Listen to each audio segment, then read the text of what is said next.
Lecture में हम शुरू कर रहे हैं फार्मूला मेकिंग। रासायनिक सूत्र रसायन विज्ञान में टूल्स का काम करते हैं या हथियार का काम करते हैं। इनके बिना रसायन विज्ञान में कुछ नहीं हो सकता। जैसे मैं कुछ सूत्र ले लेता हूँ, ये कुछ उदाहरण मैंने ले लिए हैं।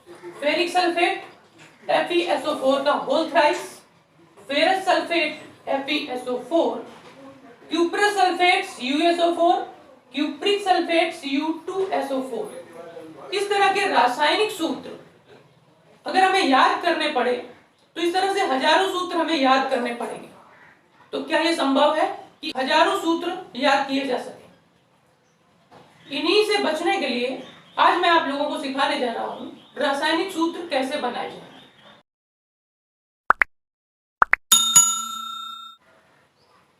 इसमें ध्यान देना, जैसे मैं ले लेता हूं फेरस सल्फेट यानी FeSO4।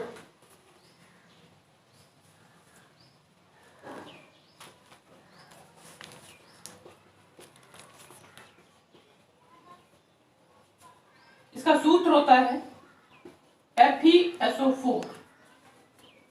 ये एक आयनिक कंपाउंड है। इसमें दो पार्ट्स होते हैं, एक होता है पॉजिटिव और एक होता है नेगेटिव। इसी तरह से इसमें जो Fe है ये पॉजिटिव है और SO4 है नेगेटिव। तो किसी भी आयनिक कंपाउंड में दो तरह के पार्ट होते हैं, एक पॉजिटिव पार्ट, एक नेगेटिव पार्ट। तो जिनमें पॉजिटिव चार्ज होता है इसे कैटायन बोलते हैं और जिसमें नेगेटिव चार्ज होता है उसे एनायन बोलते हैं। अब इन्हीं कैटायन और एनायन के मिलने से एक यौगिक बन जाता है। कुछ कैटायंस ले लेता हूं यहां पर और उन कैटायन और एनायन को मिलाकर फॉर्मूला बनाना सीखते हैं।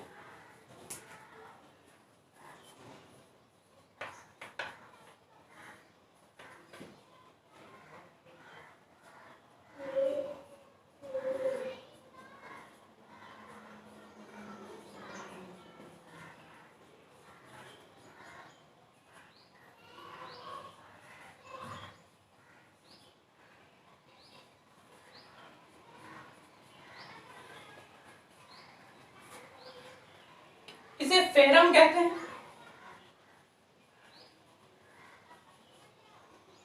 ये कॉपर है, ये स्टेनस है,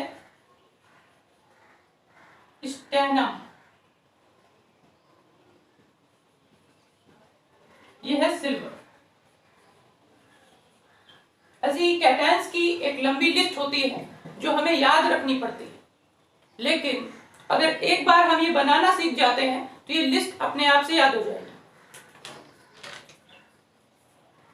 इसमें हमें एक छोटी सी बात याद रखनी है कि जैसे यहाँ पर Fe में 2+ चार्ज है और यहाँ Fe में +3 चार्ज है। इसको दूसरी तरह से भी लिख सकते हैं, जैसे Fe और यहाँ पे 2 प्लस के निशान बने होते हैं और इसमें +2, दोनों एक ही बातें। इसी तरह से हम Fe के ऊपर इस तरह से 3 प्लस के चार्ज देख सकते हैं। तो ये लिखने के अलग अलग तरीके हैं, इनमें से कोई भी है उससे कोई फर्क नहीं पड़ता। खैर, इसको हम बोलते हैं फेरम। अब यहाँ इस कैटायन से हम किस तरह से सूत्र बनाएंगे उसके पहले हमें इनके नाम जानने जरूरी है। इसके लिए एक छोटी सी ट्रिक है जिसे याद रखना है। जब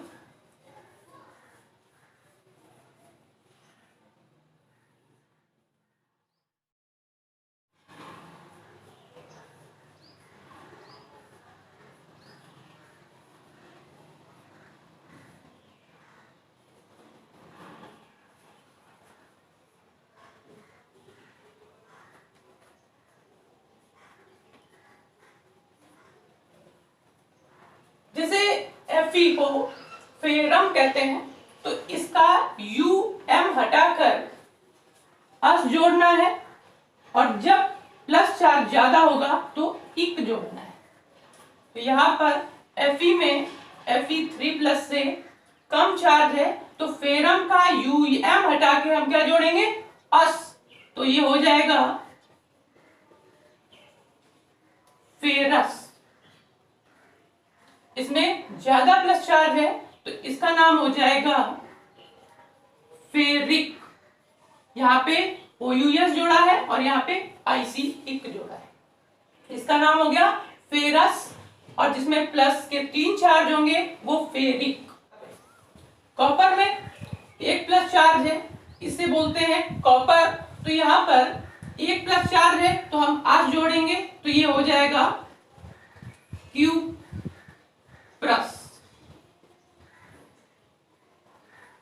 इसमें ज्यादा प्लस चार्ज है तो ये हो जाएगा क्यूप्रिक। स्टेनम, इसमें कम प्लस चार्ज है तो हो जाएगा स्टेनस। और जिसमें ज्यादा प्लस चार्ज है वो हो जाएगा स्टेनिक। इसी तरह से Ag, और इसमें एक ही प्रकार का होता है इसलिए इसका सीधे से नाम लिखेंगे सिल्वर। इसमें सिल्वरस या सिल्वरिक नहीं होता है। जिसमें केवल एक ही प्लस चार्ज होता है उसका सिंपली नाम लिख दिया जाता है। इस तरह से इनकी लिस्ट काफी बड़ी है, लेकिन एक बार अगर हम इन्हें बनाना सीख जाते हैं तो ये हमारे लिए बहुत आसान हो जाता है। तो ये एक लिस्ट हो गई केटायंस की। अब इसके बाद एक लिस्ट ले लेते हैं एनायन की। केटायंस की तरह एनायंस के लिए भी एक छोटी सी ट्रिक याद रखेंगे और इनका सबका नाम कंप्लीट कर लेंगे। जैसे ऑक्सीजन नहीं है तो IDE जोड़ेंगे, ऑक्सीजन कम है तो ITE जोड़ेंगे, और ऑक्सीजन की संख्या ज्यादा है तो ATE जोड़ेंगे। जैसा कि पहला एग्जाम्पल है S-2। S में ऊपर 2 माइनस चार्ज दिए गए, इसमें ऑक्सीजन कहीं पे भी नहीं है, इसलिए ऑक्सीजन नहीं होगा तो IDE जोड़ेंगे। और किसमें जोड़ेंगे, S क्या होता है, सल्फर, तो इसका नाम हो जाएगा सल्फाइड। हमने यहां पे क्या जोड़ा, IDE। अब यहां पर हमें ऑक्सीजन की संख्या को ध्यान में रखना है। SO3 में SO4 की अपेक्षा ऑक्सीजन की संख्या SO3 में कम है, तो जब कम होगी तो ITE जोड़ेंगे, तो इसका नाम हो जाएगा सल्फाइट। SO4 में ज्यादा है तो सल्फेट। SO3-2 और SO4-2, ये बिल्कुल जैसे ऊपर वाला था और वैसे ही दिया गया है। इसमें एक बहुत ही मजेदार बात बताना चाहता हूं मैं। अगर यहाँ पर एक H प्लस आयन जोड़ दिया जाए इसमें भी और इसमें भी, तो हमें क्या मिलेगा, H प्लस आयन जोड़ देने से इसका एक धनावेश इसके एक ऋणावेश को डिस्चार्ज कर देगा, जिससे ये बन जाएगा HSO3-। ठीक ऐसा ही इसमें भी होगा, एक इसका धनावेश इसके एक ऋणावेश को डिस्चार्ज करेगा तो HSO4-। यहां 2 से एक डिस्चार्ज हो जाएगा तो एक ऋणावेश इसमें बच जाएगा। अब इनका नाम कैसे रख सकते हैं, तो आप लोगों ने देखा होगा जिसमें H लगा होता है तो उसका नाम लिखते हैं बाई, तो यहां पर होगा बाई। SO3 और SO4 में SO3 यानी ऑक्सीजन की संख्या यहां पर क्या है, कम, तो ITE जोड़ेंगे तो हो जाएगा बाई सल्फाइट। इसी तरह से इसमें भी, इसमें ऑक्सीजन की संख्या ज्यादा है तो ATE जोड़ेंगे, लिखेंगे H लिखा होने की वजह से लिखेंगे बाई सल्फेट। क्लियर है। इसी तरह से NO3 और NO2 में ऑक्सीजन की मात्रा यहां पर ज्यादा है, यहां पर कम, तो जिसमें ज्यादा होगी उसमें हम ATE जोड़ेंगे, तो नाइट्रोजन का है तो क्या हो जाएगा, नाइट्रेट। हमने यहाँ पर ATE जोड़ा, क्यों जोड़ा, क्योंकि यहाँ पर ऑक्सीजन की मात्रा इसके अपेक्षा ज्यादा है। इसमें नाइट्राइट, यहां पर हमने ITE जोड़ा है। इसी तरह से PO4 में ज्यादा है तो हो जाएगा फॉस्फेट। तो अभी तक आप लोगों ने सीखा केटायंस और एनायंस के नाम कैसे लिखे जाते हैं। अब हम लोग जानेंगे कि केटायंस को और एनायंस को जोड़कर किस तरह से हम कोई रासायनिक सूत्र का निर्माण कर सकते हैं। तो शुरू करते हैं। जैसे यहां पर मैंने एक उदाहरण लिखा है फेरस सल्फाइड। जैसे एक प्रश्न दिया गया कि हमें फेरस सल्फाइड का रासायनिक सूत्र बनाना है या लिखना है। तो यहां पर फेरस और सल्फाइड, जैसा कि शुरुआत में हमने देखा था कि किसी भी आयनिक कंपाउंड में एक पॉजिटिव चार्ज होता है और एक नेगेटिव चार्ज होता है। तो ये हो गया केटायन और ये है एनायन। अब हम इसको सर्च करेंगे अपने केटायन में। तो फेरस, फेरस कहीं पे लिखा है, ये सबसे पहला है फेरस यानी Fe2+। तो हम इसके नीचे लिखेंगे Fe+2। अब हम, ये हमारा क्या है, एनायन है। तो एनायन को हम अपने एनायन में सर्च करेंगे सल्फाइड। सल्फाइड को हम लिखते हैं S-2। ये किस तरीके से लिखे जाते हैं इनको हमने पहले समझ लिया है। अब बारी आती है सूत्र लिखने की। तो इसके लिए बहुत ही सिंपल तरीका है। इसके जो पॉजिटिव चार्ज होते हैं इनको इधर लिख देते हैं और इसका माइनस चार्ज इधर लिख देते हैं। मतलब Fe में ये -2 वाला है तो यहाँ पर माइनस और प्लस नहीं लिखेंगे, डायरेक्टली जितना भी है उतना लिखेंगे। तो यहाँ पर Fe में 2 लिखेंगे और S में Fe के 2 लिख देंगे। तो ये हो जाएगा Fe2S2। जब प्लस और माइनस बराबर है, दोनों कट सकते हैं तो उन्हें हम काट देंगे।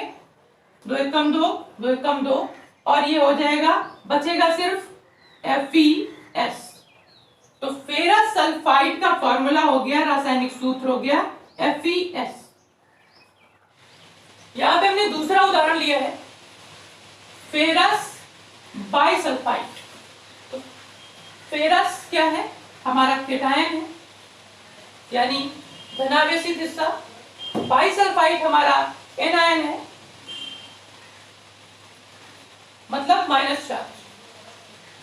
फेरस को हम लिखते हैं Fe2+, यानी Fe के ऊपर 2 धनावेश है। अब लेते हैं बाइसल्फाइड। तो बाइसल्फाइड को हम एनायन में देखेंगे जैसा हमने पहले पढ़ा है। तो बाइसल्फाइड को लिखते हैं HSO3 और उसके ऊपर एक माइनस की वैलेंसी है और इनको आपस में इस तरीके से वैलेंसी को चेंज कर देते हैं। Fe की वैलेंसी HSO3 में चली जाएगी, SO3 की वैलेंसी Fe में जाएगी। Fe में कितना है, कितना आएगा 1 और HSO3 इसमें Fe की वैलेंसी लिखेंगे तो होल ट्वाइस के रूप में लिखेंगे। तो यहाँ पर Fe सिंगल है तो ये सूत्र बन जाएगा FeHSO3 का होल ट्वाइस। इस तरह से हम आसानी से रासायनिक सूत्र बना सकते हैं केटायन और एनायन। सबसे पहले केटायन का नामकरण, उसके बाद एनायन का नामकरण, फिर केटायन और एनायन को आपस में जोड़कर हम आसानी से रासायनिक सूत्र बना पाएंगे। यहाँ पे कुछ उदाहरण दिए गए हैं जिनके रासायनिक सूत्र बनाना सीखते हैं। जैसे पहला उदाहरण है क्यूप्रस नाइट्राइट। क्यूप्रस के लिए लिखते हैं Cu+ और नाइट्रेट के लिए लिखते हैं NO3-। तो यहां पर ये प्लस की वैलेंसी NO3 में लिखेंगे और NO3 की Cu में लिखेंगे तो हो जाएगा Cu। NO3 में 1 है तो चाहे तो लिखें और चाहे तो नहीं भी लिख सकते हैं क्योंकि सिंगल है Cu। और NO3 में Cu की वैलेंसी आएगी तो NO3। इस तरह से ये सूत्र कंप्लीट हो गया। क्यूप्रस नाइट्रेट, क्यूप्रस नाइट्रेट का सूत्र बन जाएगा रासायनिक सूत्र CuNO3। उसी तरह से दूसरा है नाइट्राइट। तो क्यूप्रिक को हम लिखते हैं Cu, ऊपर हम 2+ चार्ज लगाते हैं। नाइट्राइट को लिखते हैं NO2, उसके ऊपर 1- चार्ज लगाते हैं। जैसा कि पीछे हमने समझ रखा है, Cu की वैलेंसी NO2 में और NO2 की वैलेंसी Cu में लिखेंगे। तो Cu से शुरू करते हैं, तो NO2 सिंगल वैलेंसी है, चाहे तो लिख सकते हैं, और NO2 में Cu की वैलेंसी है। इसको लिखने के लिए हम इसमें लगाएंगे होल ट्वाइस, कंप्लीटली इसको लिखेंगे Cu NO2 का होल ट्वाइस। इस तरह से क्यूप्रिक नाइट्राइट का रासायनिक सूत्र होगा Cu NO2 का होल ट्वाइस। अब आते हैं तीसरे उदाहरण पर, सिल्वर फॉस्फेट। सिल्वर को लिखते हैं Ag, इसके ऊपर एक धनावेश होता है। फॉस्फेट यानी PO4, इसके ऊपर माइनस के 3 चार्ज होते हैं, और वही रूल अप्लाई करेंगे। Ag में PO4 की वैलेंसी लिखेंगे तो 3 हो जाएगा, और PO4 में Ag की सिंगल वैलेंसी लिखेंगे तो ये हो जाएगा Ag3PO4। तो सिल्वर फॉस्फेट का रासायनिक सूत्र बनके तैयार है Ag3PO4। आते हैं चौथे उदाहरण की तरफ, फेरिक सल्फेट। फेरिक को लिखते हैं Fe, ऊपर वैलेंसी रहेगी प्लस की 3, और सल्फेट SO4, और इसमें वैलेंसी रहेगी माइनस की 2। उसी तरीके से इसे भी कंप्लीट करते हैं। Fe में ये 2 चार्ज रहेंगे माइनस वाले, नीचे लिख देंगे, और SO4 में Fe की 3 की वैलेंसी होगी तो ये हो जाएगा होल थ्राइस। तो फेरिक सल्फेट का सूत्र बनेगा Fe2SO4 का होल थ्राइस। इसी तरह से अगला उदाहरण, फेरस नाइट्रेट। फेरस को लिखते हैं Fe, इसमें ऊपर प्लस की 2 वैलेंसी रहेगी। नाइट्रेट में NO3 माइनस की 1 वैलेंसी रहती है इसमें, इसको भी उसी तरह से लिखना है। Fe, इसमें 1 वैलेंसी है माइनस की, तो लिखने की जरूरत नहीं है, और लिखेंगे NO3, और यहाँ पर 2 है प्लस की वैलेंसी, तो होल ट्वाइस। तो फेरस नाइट्रेट का सूत्र हो जाएगा FeNO3 का होल ट्वाइस। इस वीडियो में आपने सीखा रासायनिक सूत्र बनाना। अगर आप चाहते हैं कि मैं इस वीडियो का पार्ट 2 बनाऊं, जिसमें सिर्फ 50 फार्मूले याद करके आप लगभग 700 फार्मूले बना पाओगे, तो मुझे कमेंट में बताएं, और मेरे इस वीडियो को लाइक, शेयर और सब्सक्राइब करें। साथ ही बेल आइकन को प्रेस करें ताकि मेरे आने वाले वीडियोस की नोटिफिकेशन आपको मिल सके। Okay, thank you.